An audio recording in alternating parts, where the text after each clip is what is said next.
जीवन अच्छे से चलेगा, फिर कोई दिक्कत नहीं होगी। सुदामा जी बोले, देवी मैं अपने जीवन में अपने प्रभु श्री कृष्ण के सिवाय और किसी की प्रशंसा नहीं करूंगा। मेरे तो केवल और केवल मेरे प्रभु श्री कृष्ण हैं, उनके सिवा मेरा कोई नहीं। सुशीला ने ज्यादा जिद की तो सुदामा जी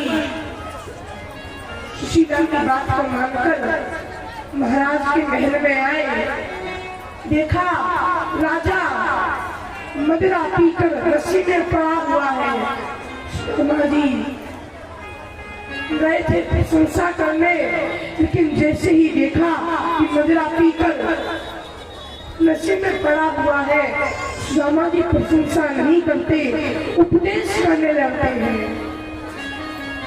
कहते हैं, हे मूर्ख राजा, तेरी बुद्धि भ्रष्ट हो गई है। भगवान ने तुझे इतना अच्छा जीवन दिया, तुझे मनुष्य शरीर दिया, मानव तन दिया, लेकिन तूने इसको पाकर क्या किया?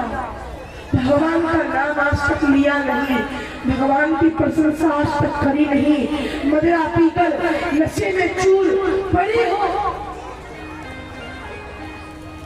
अरे मैं तुम्हारी प्रशंसा करूं, तुम प्रशंसा के लायक ही नहीं हो।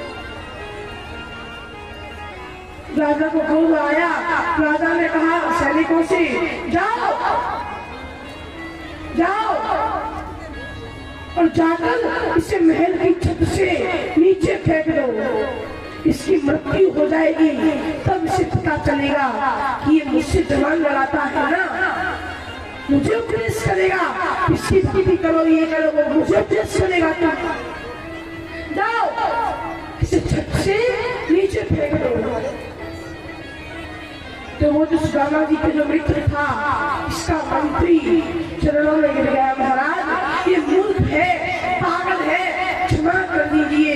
अरे इसकी ओर से मैं आपसे माफी मांगता हूँ, इसे क्षमा कर दीजिए। ठीक है, लेकिन इसे दंड तो हम देकर ही रहेंगे। जाओ ऐसा करो, महल की सीढ़ियों से धक्के देकर इसे नीचे गिरा दो। सैनिक बैग पकड़ कर ले गए, सीढ़ियों से धक्के देकर नीचे गिरा दिए। सुदामा जी नीचे गिर गए, चोट लग गई सुदामा जी के, जगह जगह पर घाव हो गए। डंडे का सहारा लेकर मन में भगवान का नाम जपते हुए, हाथों में माला लगी है, भगवान का नाम मन में जपते हुए सुदामा जी आए। सुशीला ने देखा, स्वामी आपकी ये हालत, ये दशा, आपकी ये दशा कैसे हुई, मुझे बताइए, आपकी ये दशा कैसे हुई? चलिए मैं आपके घाव पर लेपन लगा दूं, चलिए। सुदामा जी को ले गई, लेप लगाया, कोई फायदा न पड़ा। रात्रि में सुदामा जी भगवान का ध्यान करते हुए सोए। भगवान से अपने भक्त की पीड़ा देखी न गई। रात्रि में भगवान आए और अपना सबसे प्रिय माखन सुदामा जी के घावों पर भगवान ने लगाया। सुदामा जी के घाव जैसे ही माखन से स्पर्श हुए ना, सारे के सारे घाव भर गए, सब ठीक हो गया। सुदामा जी को जो पीड़ा हो रही थी, वो पीड़ा दूर हो गई। अगले दिन सवेरे जागे, बड़े प्रसन्न हुए, भगवान की स्तुति की, प्रार्थना की, और धीरे धीरे धीरे धीरे समय बीता। एक बार सुशीला को पता चला कि मेरे स्वामी सुदामा जी के पति, सुदामा जी मेरे स्वामी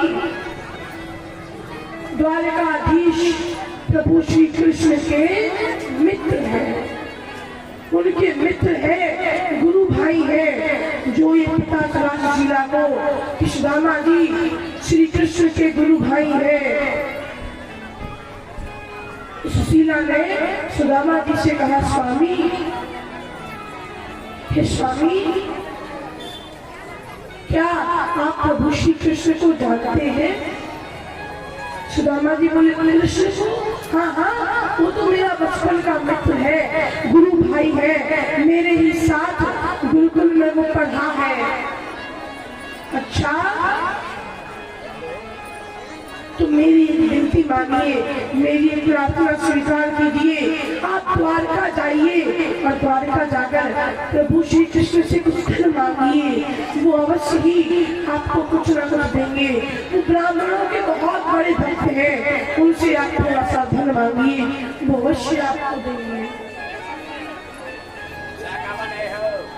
सुदामा जी ने कहा, देवी, यदि धन मांगने की, सुनो, धन मांगने अपने मित्र के घर में कभी नहीं जाऊंगा। मित्र के घर जाओ तो लेकर जाना चाहिए कि मित्र को ये देंगे, लेकिन तुम तो मांगने के लिए कह रही हो, और मांगने के लिए मैं अपने मित्र के घर कभी भी किसी भी स्थिति में नहीं जाऊंगा। तेरी मांगने के लिए बिल्कुल भी मैं नहीं जाऊंगा।